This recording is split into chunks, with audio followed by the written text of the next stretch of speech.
Vamos aqui para mais uma aula de máquinas de fluxo. Lembrando que essa aula está sendo gravada especialmente para os alunos da turma de máquinas de fluxo da Unifip-Moc. Pessoal, é uma continuação da outra aula que a gente gravou. No entanto, eu vou fazer uma breve revisão. Antes da gente entrar no conteúdo, alguns recados importantes. Sobre essa aula de hoje, eu vou disponibilizá-la para vocês tanto na plataforma digital Blackboard quanto no YouTube. Eu não vou estar presente em tempo real na aula para tirar dúvidas. Vocês vão assistir o vídeo e lá no Blackboard tem um grupo de discussão. Qualquer dúvida que vocês tiverem, vocês vão comentar lá, vão postar nesse grupo de discussão. Isso é intencional para que mais pessoas vejam a dúvida de vocês e de repente pode ser dúvida de outras pessoas e a gente discute esse assunto, tá? Porque também uma outra razão é que quando eu estou online para tirar as dúvidas, algumas pessoas têm problema de internet, não conseguem chegar a tempo, acabam perdendo uma explicação importante. Por isso, em vez de eu estar em tempo real hoje no chat, no bate-papo, vocês vão postar no campo destinado à discussão, tá bom? Do Blackboard. Se alguém tiver dificuldade em acessar o Blackboard, podem postar no Classroom também, tá? Vou disponibilizar o link do vídeo lá. Vocês podem postar nos comentários se tiver alguma dúvida, algum comentário, alguma questão nesse sentido, tá bom? Ainda um outro recado, não tem tarefa para hoje, então hoje não tem exercício, vocês não precisam fazer nada hoje. A partir da próxima semana, nós vamos ter exercício toda a aula, ou seja, na terça e na quinta-feira. Não vai ser exercício grande, vai ser coisa pequena que vocês serão capazes de fazer ou de pelo menos entregar no horário de aula. Tá? Eu disponibilizo as videoaulas, vocês assistem quando puderem e no horário de aula vocês vão entrar para poder comentar no grupo de discussão e para poder colocar as respostas do exercício lá, tá bom? Eu vou explicando isso com mais tempo, eu vou disponibilizar algo escrito também com essas instruções para vocês, tá? Até a semana que vem. Para hoje, para essa semana, só assistir essa videoaula, entender o que eu falar aqui, já está de bom tamanho, tá bom? Vamos então dando seguimento, vou começar com uma breve revisão do que a gente falou. Então nós estamos aqui na semana, no dia 26, né, de março, quinta-feira, seguimos com as videoaulas em função dessa pandemia que nós estamos enfrentando. Então vamos lá.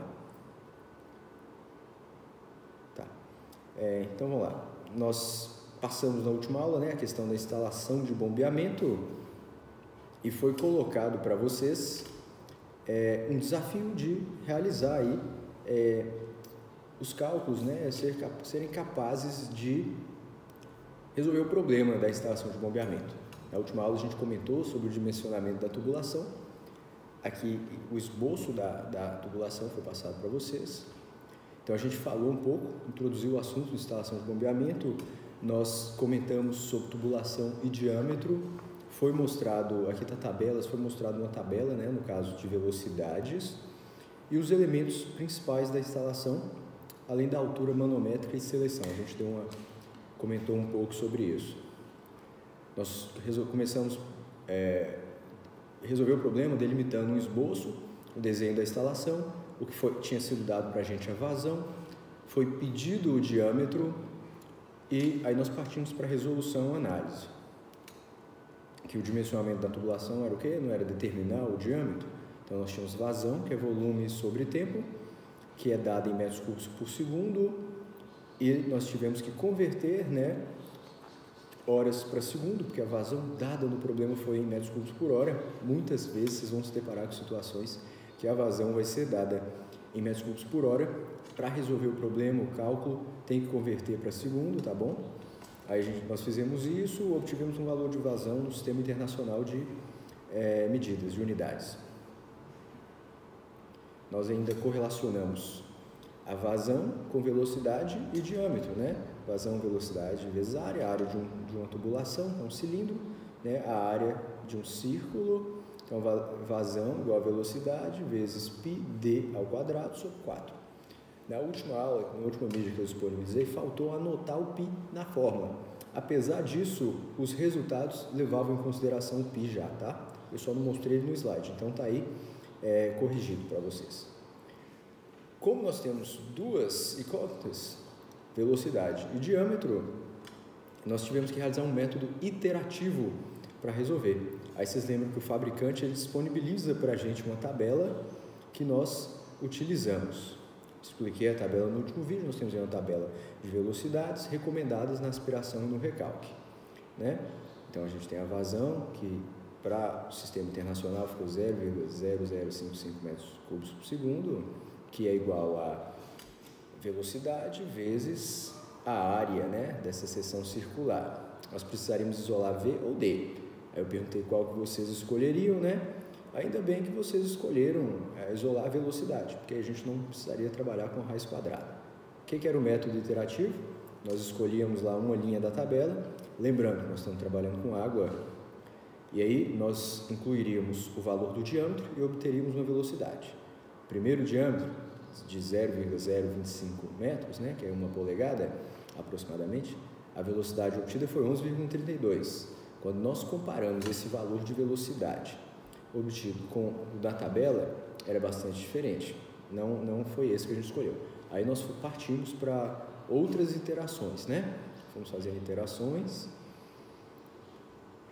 Ótimo, até que nós tivemos aí as velocidades e pudemos comparar as que nós obtivemos com os da tabela. E descobrimos, né, observamos que a velocidade por um diâmetro de 3 polegadas ou 75 milímetros era o que correspondia à velocidade mais próxima tabelada para recalque. E quando nós tivemos a velocidade por diâmetro de 4 polegadas ou 100 milímetros, seria a mais próxima correspondente para aspiração. Então nós obtivemos 2 diâmetros, um para aspiração e outro para recalque. Legal? Ótimo. Então, sobre o nosso problema aí, né? Nós tínhamos esboço, o dado, sabíamos o que precisávamos achar e a resolução envolveu converter a vazão para o Sistema Internacional de Unidades, isolar velocidade ou diâmetro. Nós optamos por isolar a velocidade porque ficou uma equação mais tranquila de resolver e partimos para o método iterativo. A partir dessas iterações, nós obtivemos 2 diâmetros que são a resposta para o item A, que é dimensionar a tubulação. Então, nós respondemos aí o item A, que era esses 2 diâmetros. Beleza, aqui eu falei um pouco mais rápido porque tem isso na outra videoaula. Aqui foi só com o intuito de recapitular e também corrigir, né, ficar melhor a apresentação do que foi passado na última aula. Então, beleza. Instalação de bombeamento, nós vimos tubulações e diâmetros, nós acabamos de falar sobre isso. Foi apresentado para vocês uma tabela, que é a tabela de velocidades, ela tem que ser fornecida pelo fabricante na hora de calcular a instalação de bombeamento. Comentamos um pouco sobre os elementos da instalação, altura manométrica e seleção, nós vamos falar agora. Então, beleza, isso foi o dimensionamento da tubulação. Nós acabamos a última aula pendente determinar a altura manométrica, por isso que apareceu aí, ó, challenge, que era como se fosse uma tarefa informal para vocês tentarem buscar a resolução desse problema. Aqui é a nossa instalação de bombeamento.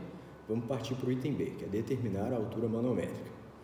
Primeira coisa, nós vamos falar agora, nós entramos agora no que é a aula de hoje, a aula da presença de data, que nós vamos determinar a altura manométrica, ou pelo menos fornecer ferramentas para que vocês sejam capazes de fazer isso, tá? Primeira coisa, nós vamos falar do conceito de altura manométrica hoje. Nós vamos comparar a altura estática e a altura dinâmica, tá? Nós vamos trabalhar com perdas de carga, é um assunto muito importante aqui, e vamos falar sobre o diagrama de Musi, né, que vocês viram isso aí em mecânica dos fluidos, então vocês devem estar bem familiarizados, na verdade, com isso aí, e vamos reforçar aqui os elementos da instalação. Após a última aula, eu percebi que tinham muitas dúvidas sobre os elementos da instalação, então eu já vou apresentar um pouco mais esses elementos para vocês aqui agora, tá legal? Observem que eu isolei a figura, né, o esboço, né, da nossa instalação de bombeamento. Vocês estão vendo que é uma figura bastante simplificada. Isso é intencional que seja fornecida essa figura para vocês, porque se eu mostrasse uma foto, né, ou uma coisa mais realística de uma instalação de bombeamento, nós teríamos toda uma complexidade que não casaria bem com o contexto didático que a gente está buscando aqui agora. Então, intencionalmente, eu estou mostrando para vocês uma ilustração mais simplificada e com o passar do tempo nós vamos evoluir para estudar representações mais realísticas, tá? Beleza, então vocês vejam bem essa figura. ela começa com observação. Considerar propriedades físicas do fluido a 20 graus. Primeira coisa, nós vamos calcular essa instalação para ela ser empregada numa situação que a temperatura vai ser mais ou menos de quanto? A gente sabe que ao longo do ano a temperatura não é sempre constante, mas a maior parte do tempo a temperatura média vai ser de quanto? Ou ela vai girar em torno de quanto? Aqui foi colocado, a título de exemplo, 20 graus. Vocês devem estar se perguntando, isso não é Montes Claros. Se fosse Montes Claros, eu ia colocar 40 graus. É só um exemplo. Depois a gente pode tentar fazer uma mais realística, né? Com a temperatura de Montes Claros, 38, 40 graus. Tá. Considerar a gravidade igual a 9,81 metros por segundo ao quadrado.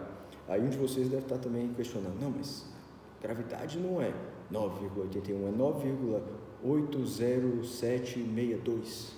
Não tem problema, pessoal, estou abreviando aqui porque é um exemplo simplificado, tá bom? Se vocês quiserem pesquisar o valor da gravidade local e aplicar aí, eu acho que não vai fazer muita diferença não. Supor variação da energia cinética na tubulação desprezível em relação às perdas de carga. Quando nós formos partir para a resolução aqui da determinação da altura manométrica, eu vou explicar o que é isso aí. Supor essa variação da energia cinética na tubulação desprezível. E eu vou explicar para vocês por que ela vai ser desprezível. Agora vamos imergir aqui no desenho. Vocês estão vendo que da esquerda para a direita de vocês, o desenho tem duas cotas.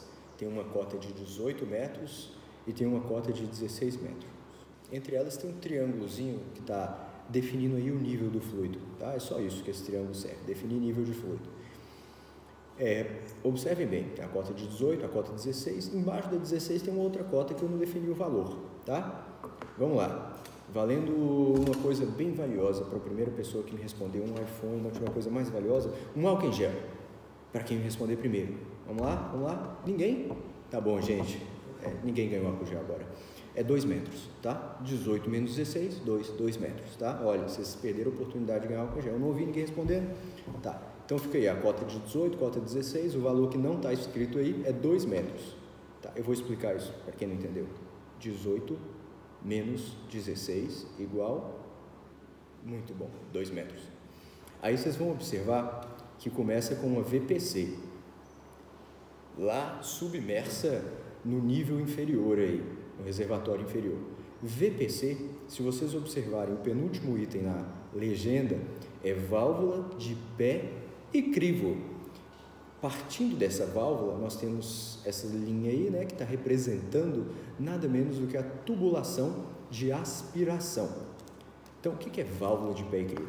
Em uma aula futura eu vou explicar melhor esses elementos da tubulação. Mas só para vocês terem um entendimento melhor, a válvula de pé e crivo é como se fosse uma peneira, um filtro que fica encaixado na abertura da tubulação, para na hora que a bomba for succionar, for aspirar o fluido, não entrar em partículas grossas, não entrar em poluentes que podem comprometer o funcionamento dessa bomba. É como se fosse um filtro, tá? Uma peneira mesmo. Depois, mais para frente, eu mostro imagens. Então, vocês têm que entender que tem essa válvula. É muito frequente ela nos reservatórios de aspiração das bombas, tá bom? Então, esse aí tem essa válvula, é o elemento notável aí. Aí tem a tubulação de aspiração. Antes da gente chegar na bomba, tem um C, vocês estão vendo que tem uma curva, 90 graus, e com um símbolo de C. Na legenda também vocês observam que significa curva 90, raio longo, 90 graus. Curva de 90 graus, raio longo. Aí sim, nós chegamos na representação da nossa motobomba, que é esse elemento que está aí no meio. Subentende-se que tem um eixo, o rotor, a voluta, os elementos da motobomba nela, só que ela foi bem simplificada, tá? Saindo dela, nós vamos ter a tubulação de recalque, a jusante. Sobe, vem uma curva de 90 graus, que eu já apresentei para vocês, e aí tem um outro elemento notável, que está escrito VR acima dele. Vamos lá na legenda. VR, o último item da legenda, válvula de retenção tipo leve. Essa válvula de retenção, ela vai prevenir, tá, um retorno não planejado do fluido, tá, para não sobrecarregar a função da bomba. Mais para frente eu vou explicar isso melhor também, é só para esclarecer um pouco para vocês. Seguindo a válvula de retenção, nós vamos ter é a VG, vocês observarem na legenda, registro globo. É para liberar a passagem do fluido e o funcionamento da bomba. É tipo um registro, uma válvula mesmo, algo que você gira e libera. Seguindo o registro globo, da VG, que é válvula globo, registro globo, nós temos uma curva de 45 graus, que vocês vão ver na tabela, curva 45, curva de 45 graus, seguido de um símbolo que parece 2 tios, né? Isso é só para representar que o esboço está fora de escala. Quer dizer que se a gente fosse ter uma representação mais realística, ele seria muito maior do que está ilustrado. Então, isso é como se fosse uma reticência, para querer dizer assim, ó, continua desse jeito por uma grande distância, só que nós não vamos representar para ficar fácil de fazer num espaço pequeno, tá? É como se fosse uma reticência, ó. Continua desse jeito aqui por um longo intervalo. Aí continua uma curva de 45 graus, outra curva de 90 graus, até onde termina a nossa tubulação de recalque no reservatório de um nível superior. Ótimo, se vocês forem descendo aqui pela visualização do reservatório superior, vocês vão ver que tem LS igual a 6 metros, LR igual a 2 quilômetros. LS significa comprimento da tubulação de aspiração. Aí, alguns de vocês devem estar se perguntando, mas S, aspiração? Será que escreve saspiração? Né? Não, é porque aspiração em inglês é suction, escreve suction, suction. Aí ficou a representação LS, mas eu poderia ter colocado LA também, tá? Então é de aspiração em inglês, que é como se fosse sucção. Então, comprimento da tubulação de sucção ou aspiração, e LR é comprimento da tubulação de recalque. Se vocês observarem, forem comparar as duas, vocês vão ver que LR é muito maior. Olha o tanto que a de recalque é maior. 2 quilômetros. Embaixo está escrito tubulação de ferro fundido com crostas. Essa informação também é muito importante. Lembra que eu chamei a atenção da temperatura? Essa outra informação, que é o material da tubulação, vai ser muito importante na hora que a gente for calcular, na hora que nós formos calcular a altura manométrica, que eu vou falar para vocês. Isso tudo tem relação com energia, com a capacidade da bomba.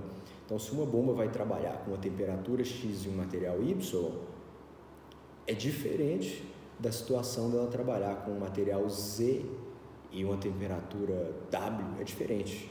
Isso é determinante para nós escolhermos uma bomba A ou uma bomba B, tá bom? Então, essas informações vão ser contempladas na aula de hoje.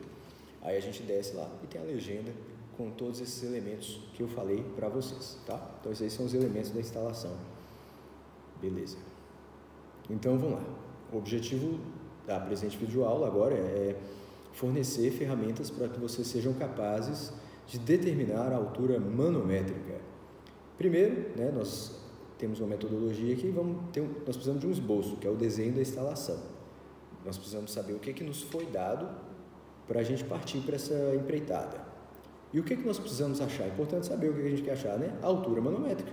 Então, determinar a altura manométrica, nós queremos achar a altura manométrica. Simples assim. Aí a gente parte para a análise, para a resolução. Nós já temos o desenho, né? O que é a altura manométrica? Vamos lá. A altura manométrica é desnível mais perdas, mais tem um componente da energia cinética, que eu falei que é desconsiderado no enunciado. Altura manométrica, desnível mais perdas. O que significa altura manométrica? Pensem um pouquinho aí. Ótimo, já pensaram, né? A altura manométrica é uma representação de energia, e ela é representada por um H maiúsculo. Acontece que ela é representada por um H maiúsculo. Em uma aula futura, nós vamos falar só sobre alturas. Então, aqui eu vou falar de forma bem introdutória e simplificada. Nós temos alturas dinâmicas e alturas estáticas. A altura estática é uma altura que a gente consegue medir. Eu pego uma régua, né, vou medir a altura de uma pessoa, né? Pego uma régua, vou medir a altura de João.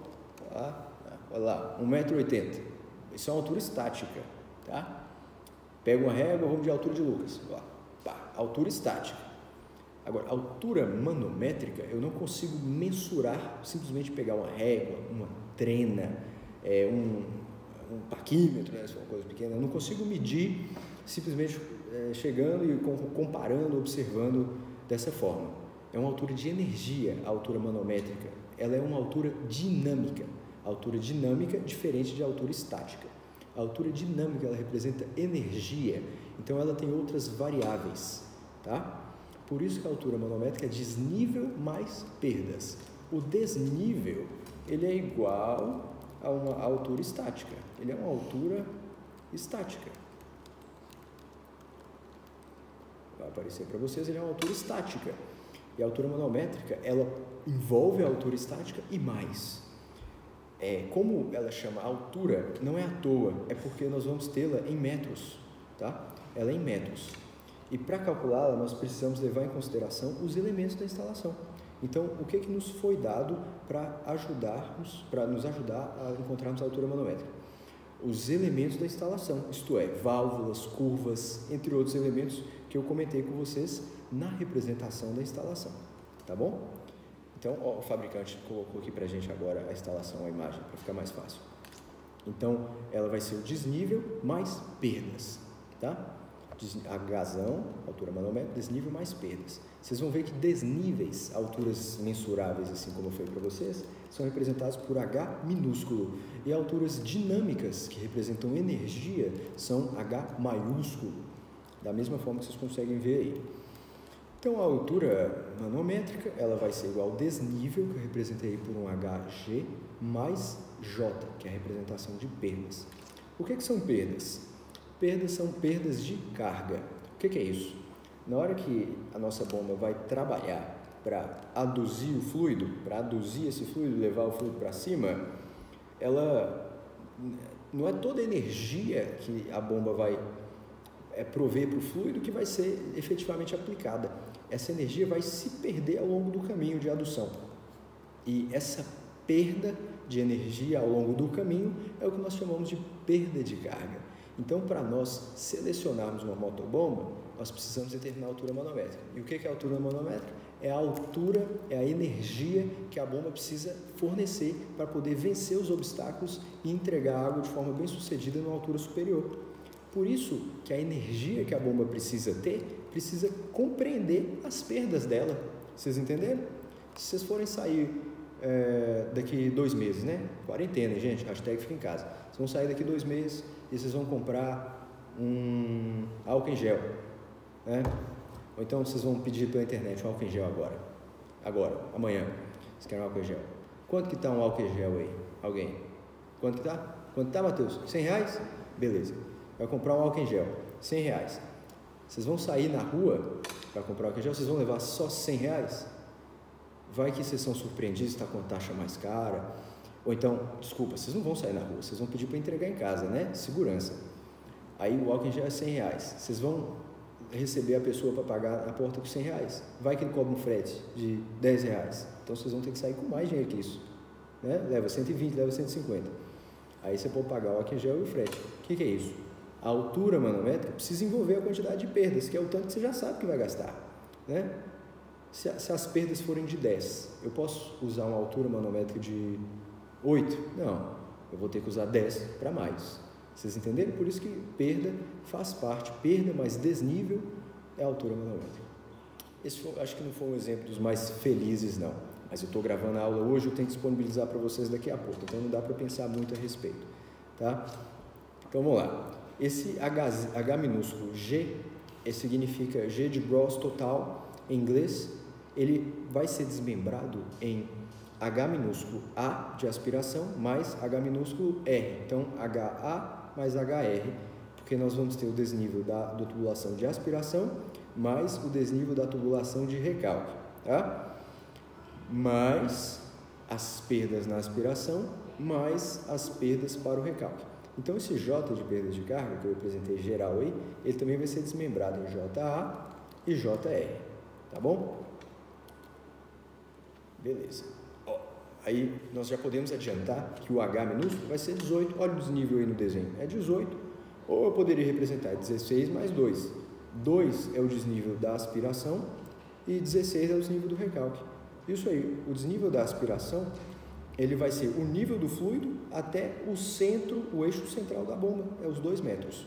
O desnível do recalque é do eixo central da bomba até onde desemboca a tubulação lá em cima, como vocês podem observar. Tá legal? Marcos deve estar perguntando aí, mas e aquele negócio da energia cinética que no enunciado diz que é desprezível? Nessa forma de altura manométrica, vai ser o desnível, as perdas, mais um componente da energia cinética, que envolve velocidade sobre gravidade ao quadrado. Isso vai ser desprezível porque vocês vão ver, ao final da resolução desse exercício, que nós vamos efetivamente terminar na semana que vem, vocês vão ver que, vamos supor, a altura manométrica vai dar um valor X. Essas perdas vai dar 0,0x ou 0,00x, uma coisa muito menor, que se a gente somar isso aí ou não, não vai fazer muita diferença, não vai fazer diferença. Depois eu explico melhor, tá bom, Marcos? Beleza, vamos continuando aqui então. Altura manométrica, análise. Ok, perdas. Perdas, é claro. Quem não sabe o que é perdas? Bom, como é que a gente calcula as perdas? Perdas de carga. J, as perdas de carga, vai ser essa fórmula aí. F, L sobre D, vezes V ao quadrado sobre 2G. F vai ser o fator de atrito ou de resistência. Vocês lembram que eu chamei a atenção para vocês o material da tubulação? Vocês acham que uma tubulação de alumínio e uma tubulação de ferro fundido enferrujado, eles vão ter o mesmo fator de atrito? Né? Obviamente que não. Então, por isso, nós precisamos saber qual é o material a ser utilizado na tubulação para nós podermos incorporar o fator de atrito apropriado. Vocês devem ter imaginado, ferro fundido com crostas ou enferrujado vai ter um fator de atrito maior, portanto vai representar mais perdas, portanto a gente vai ter que ter uma altura manométrica maior para uma tubulação com esse material, tá bom? Só a título de exemplo. Beleza, o que é L? L é comprimento total para perdas. Não é só eu pegar aquele LS ou LR que está representado na ilustração e considerar ele aqui não. Esse L envolve, além do comprimento da tubulação em si, ele vai envolver o comprimento que cada elemento da tubulação representa. Por exemplo, na hora que eu for calcular a tubulação de aspiração, a válvula de pé e crivo, ela tem um comprimento, mas eu não vou colocar o comprimento dela, que são alguns centímetros, mas o comprimento que ela representa a nível de perda de carga, tá bom? Beleza. Além disso, nós precisamos calcular esse RE aí. Quem sabe o que é esse RE? Pensa aí.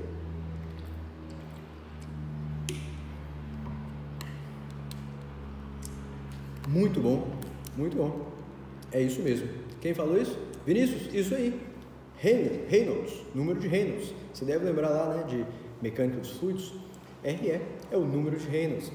Então, Reynolds não está na fórmula de perda de carga, mas nós precisamos calculá-lo para poder encontrar a perda de carga. E eu vou mostrar para vocês como que a gente usa Reynolds, já que Reynolds não está nessa equação aí, tá? Reynolds nós vamos calcular com a velocidade vezes o diâmetro sobre essa viscosidade cinemática. Tem uma fórmula alternativa que você usa a massa específica da água, né, sobre μ. Aí eu peguei a massa específica e o μ e coloquei o μ aqui embaixo, que é essa viscosidade cinemática, fica mais simplificada a fórmula, e bastando nós conhecendo a propriedade desse fluido, de viscosidade desse fluido, nós conseguimos obter Reynolds. Vamos lá, nós vamos correlacionar o número de Reynolds com aquelas outras variáveis da fórmula de perda de carga por meio do diagrama de Moody que vocês estão vendo aí agora. Lembra? Mecânica dos fluidos também, diagrama de Moody, né? Ou você também pode chamar de ábaco de Moody, mas não é um gráfico, tá? É um diagrama ábaco. Diagrama de Moody. Então nele vocês estão vendo aqui, à esquerda de vocês, o fator de atrito ou de resistência, que é aquele Fzinho lá. Tem o número de Reynolds no diagrama e tem rugosidade também, tá? Ótimo. Mostrado o diagrama de Moody, vamos partir aqui. Primeira coisa que nós precisamos, né, para encontrar a altura manométrica, nós determinamos a altura estática, nós já colocamos lá que é 18, agora nós precisamos achar as perdas de carga. Nós vamos ter as perdas de carga para a tubulação de aspiração e as perdas de carga para a tubulação de recalque. Hoje, nós vamos fazer juntos, agora, as perdas de carga para a tubulação de aspiração. Aí tem a fórmula de perda de carga, só que antes de eu colocar os números na fórmula, eu preciso do número de Reynolds. E vocês vão entender por quê. Então, o número de Reynolds para aspiração vai ser a velocidade de aspiração vezes o diâmetro de aspiração sobre a viscosidade, né, cinemática do fluido. O fabricante acabou de colocar aí para a gente uma tabela. Pessoal, vocês estão vendo que essas tabelas elas surgem? É porque o fabricante tem que fornecer para a gente, tá? Para efeito de prova, não se preocupem agora, quando as aulas presenciais voltarem, nós vamos combinar o calendário, tudo direitinho, não preocupa com prova agora não, agora é aprender isso aqui. Quando voltar o calendário acadêmico, nós vamos combinar o calendário de provas, vai dar tempo de estudar e se preparar. Na prova, vocês recebem todas essas tabelas, tá? Porque na prática, o fabricante dos materiais, de fluido, vocês têm que ter essas tabelas. Vocês vão receber, vocês têm essas tabelas para trabalhar. Tá legal? Então vejam bem aí, nós temos uma tabela com a viscosidade cinemática da água, que é o nosso fluido, ok? E nós vamos determinar a viscosidade em função da temperatura. Qual que é a temperatura para a nossa instalação aqui, que nós estamos trabalhando? 20 graus. Então vocês marcam lá, ó, marquei aqui com o meu marca-texto super chique, a temperatura 20 graus, aí nós temos a viscosidade cinemática em centistoke e em metros quadrados por segundo.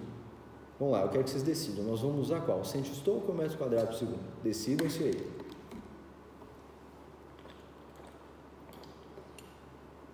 Não, Narciso, não é centistoke não, cara. Como é que é?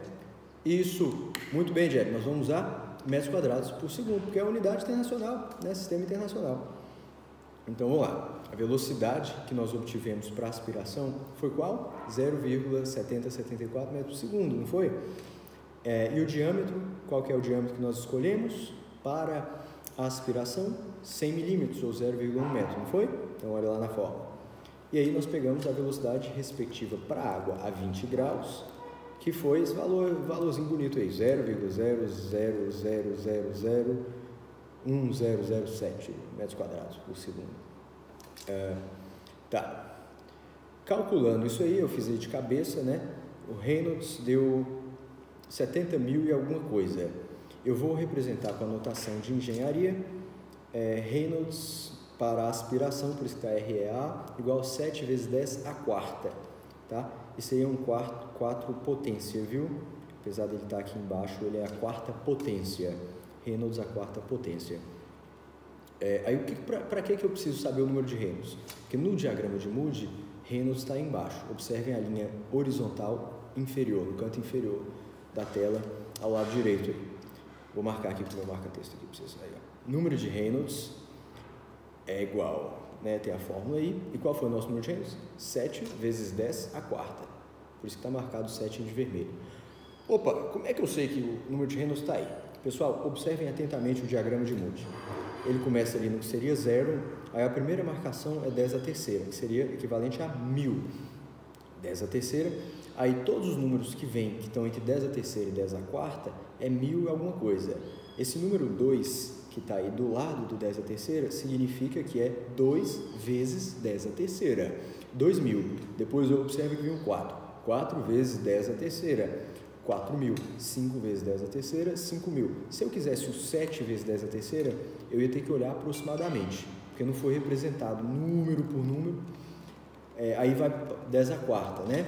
10.000, 2 vezes 10 a quarta, que é 20.000. Nós não obtivemos o número de Reynolds 70.000, que eu fiz a anotação de engenharia, 7 vezes 10 a quarta. Então vai estar ali, ó, entre os 5 vezes 10 a quarta e os 5 vezes 10 a quinta, né? Aí eu coloquei ali o 7, onde vocês estão vendo aí, tá? Se alguém discordar, pode ser que seja um pouquinho mais para a esquerda, um pouquinho mais para a direita, coloquei lá. Então o número de Reynolds vai estar ali.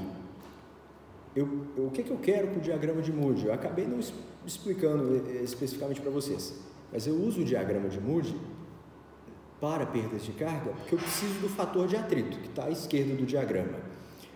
Mas para eu achar o fator de atrito, eu preciso ter número de Reynolds e preciso ter rugosidade, que está à direita. Eu vou linkar os dois e eles vão me remeter a um fator de atrito.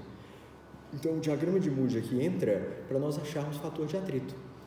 Só para familiarizar mais vocês com o diagrama de Moody, já faz tempo que vocês viram, né? Ele vai denotar para nós algumas características do fluido. Uma zona laminar à esquerda, uma zona turbulenta à direita e uma região crítica, né? O intermédio, né? Onde que a maioria dos fluidos na prática está? Na laminar Na turbulenta ou nessa zona de transição?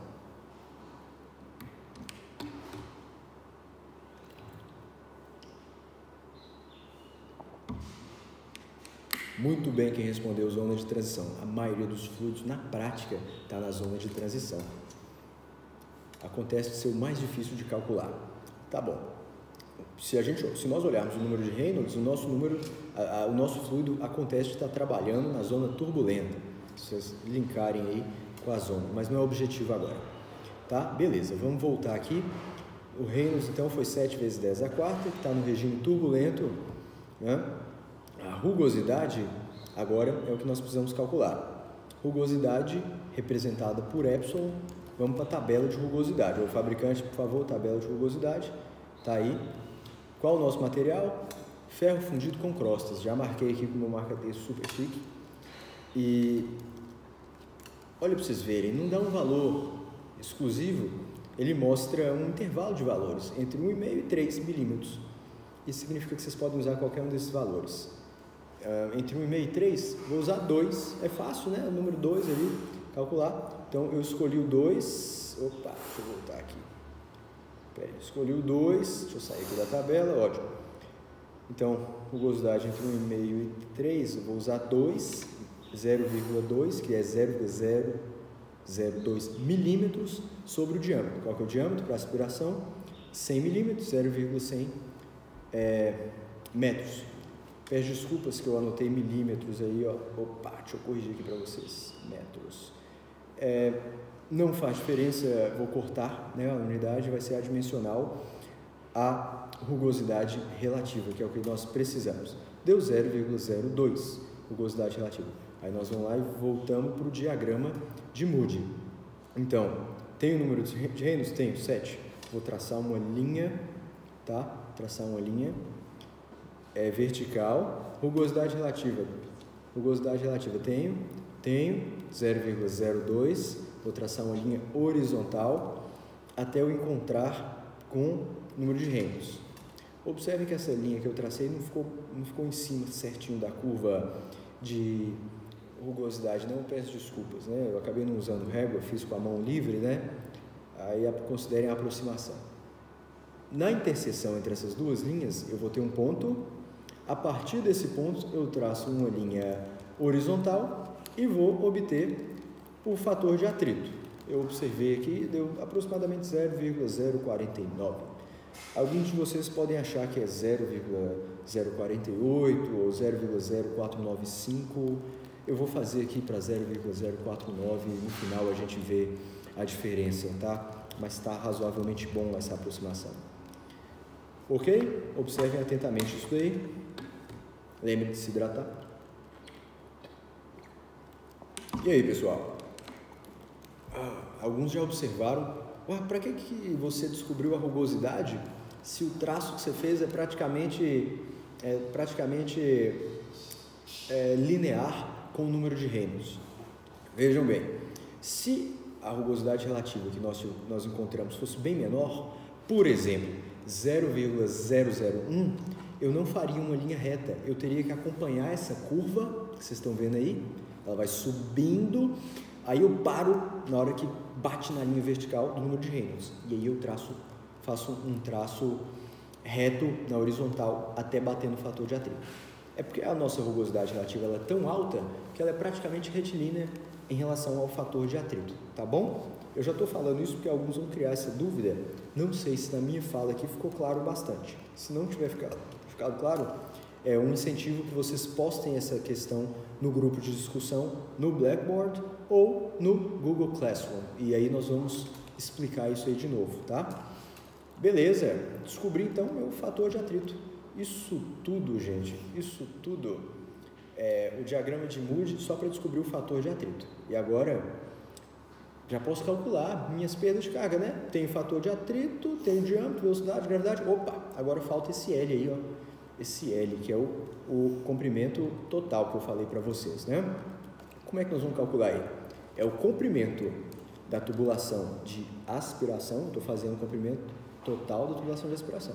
Então, o comprimento da tubulação de aspiração mais o comprimento da válvula de pé e crivo para perdas, mais o comprimento da curva de 90 graus para perdas. Isso daí também o fabricante tem que dar para nós, tem que nos fornecer uma tabela, que é essa daí. O fabricante, por favor, traz a tabela. Ó, veio 3 pessoas trazer, era pesada essa tabela. E aí, pessoal, deem uma observada nessa tabela, pausem o vídeo se for preciso. E aí tá aí, tabela 4, comprimento equivalente de válvulas e conexões em metros.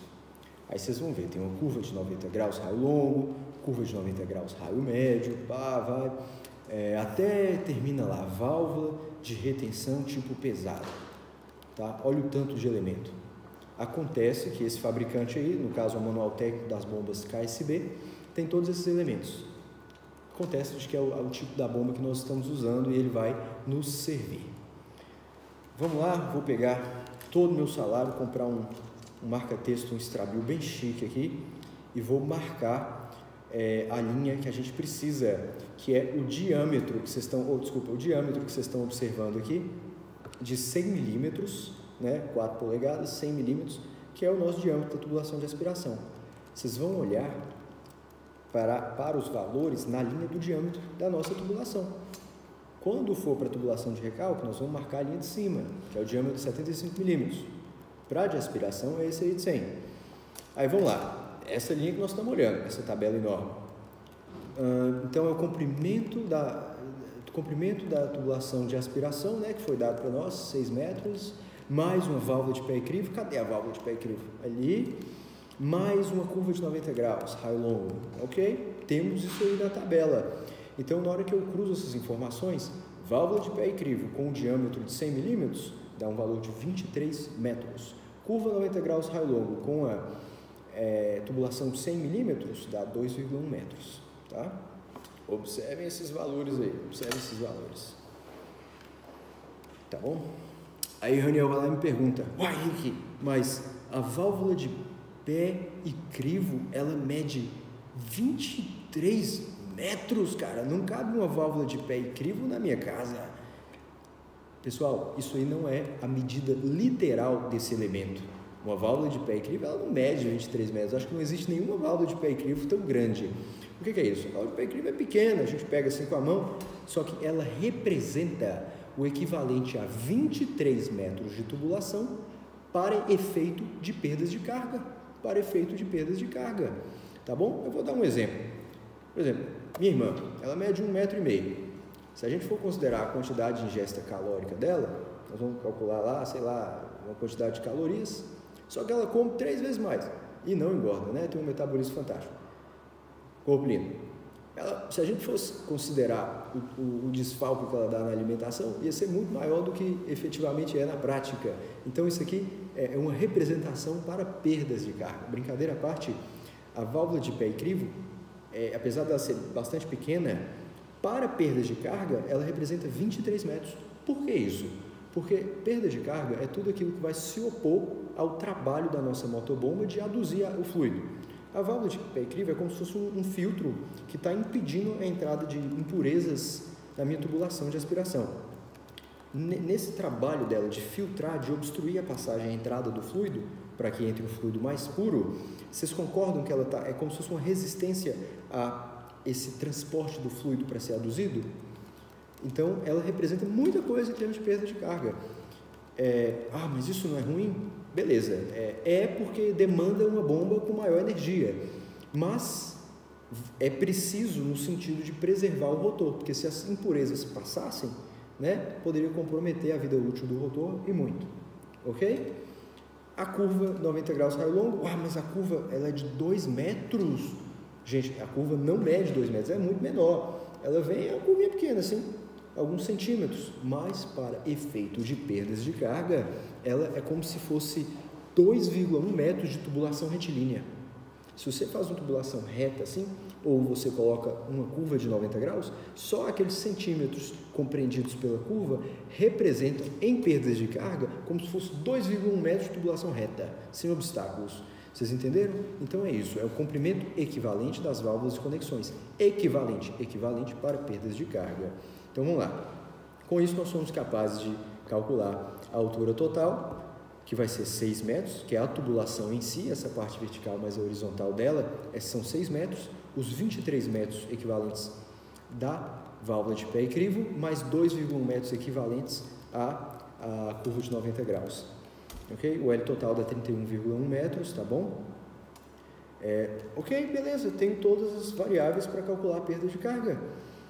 Muito bom. Então vamos lá, 0,049, fator de atrito, 31,1, que é o comprimento total, dividido por 0,100 metros, que é o diâmetro, multiplicado pela velocidade ao quadrado, dividido por 2 vezes a gravidade.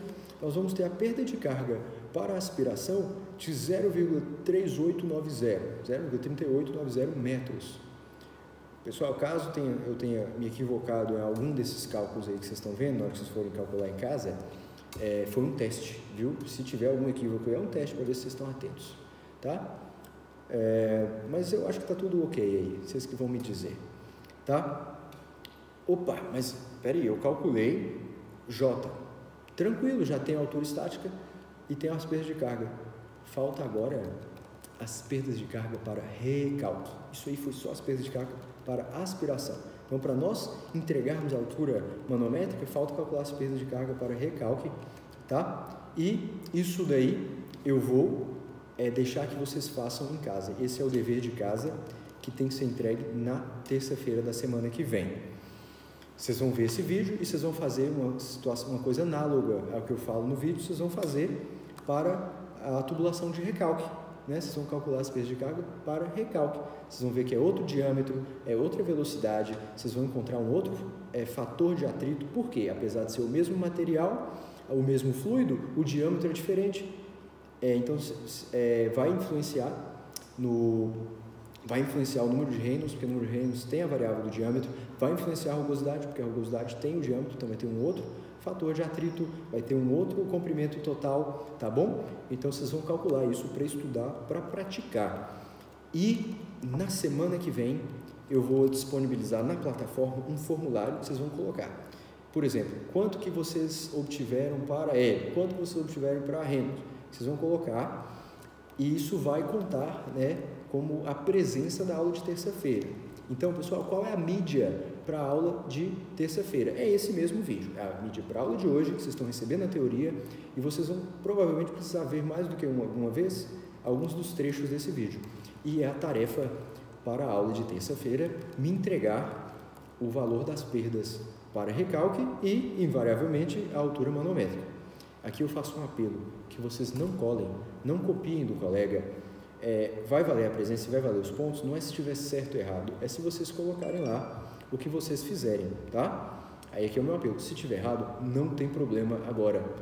Podem errar, mas errem praticando, fazendo isso, porque na hora de resolver isso numa prova ou numa aplicação realística, vocês vão ver o quanto que é importante vocês terem praticado, tá bom? Se estiver errado, é aprendizado também, a gente vai corrigir, nós vamos aprender juntos, tá? Então, esse é o dever de casa. Ok? Nós estamos finalizando aqui a aula de hoje, vamos ver o que nós falamos. Conceito de altura manométrica foi falado. Altura estática versus altura dinâmica, nós comentamos também. Sobre perdas de carga, o diagrama de Moody e os elementos da instalação. Aqui, de novo, mais uma vez, a nossa instalação.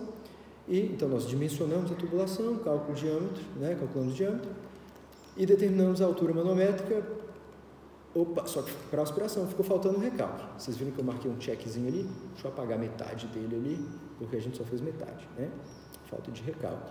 Vocês vão fazer, para nós terminarmos de fazer esse checkzinho aí, na próxima videoaula, tá bom? Uma reflexão aqui, porque é a nossa última aula dessa semana, uma reflexão para o final de semana, William Glasser falava que a boa educação é aquela em que o professor pede para que seus alunos pensem e se dediquem a gerar diálogo para promover a compreensão e o crescimento dos estudantes.